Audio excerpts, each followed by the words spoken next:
Hi guys! Magandang araw sa ating lahat. So ito guys, magkukwentuhan na naman tayo guys. So ang ikukwento ko po sa inyo ngayon ay about sa net followers. Bakit nga ba tayo nagkakaroon ng negative net followers or nagkaroon tayo ng pula na net followers? So ito guys, base sa aking experience guys, pangit po talaga yung nag-F to F tayo guys. Dapat organic po talaga. So, mas maganda po yung gumawa tayo ng content na quality video. Tapos, kung magustuhan po yan ng ating mga kapwa creator, yun, ifo-follow po tayo, mag-engage po sila sa atin. Tapos, yun, ikaw po, yun po yung iyong pupuntahan din. Maki-engage po kayo, tapos i-follow po natin. Kasi po, alam nyo po kung bakit ko nasabing pangit po yung F to F kasi ginawa ko po yung dati. Tapos, nung ginawa ko po yung dati, ay diba, nag-boom yung aking yung aking followers. Pero, hindi tayo guys sure 100%, hindi tayo sure na yung mga finalo natin ay makikipag-engage sa inyo, manonood ng video nyo. Yung hahanapin po natin guys, yung nag-i-engage sa atin, yung nanonood ng video sa atin. So kung mag-F to F po tayo guys, wala, hindi yan sila manonood. Maghahanap na naman yan sila doon ng mga ipa-follow nila ay di ba?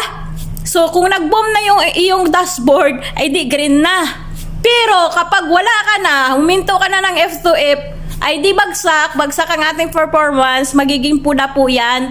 Kasi halimbawa po ngayon, ngayong buwan na to, naka-net tayo ng 1,000. So dapat sa sunod na buwan malampasan natin 'yon na ang ating follower, ang magfo-follow sa atin or tayo nagpa-follow, malampasan natin 'yon. Halimbawa 1,500 para hindi mamula ang ating dashboard. Paano kung bumaba? Ay di ba bagsak tayo? So mas maganda po yung organic talaga guys. Tapos iwas restriction din po yan na ganyan. So ayan, tapos guys, para iwas restriction din nyo na hindi ka makikipag F to F.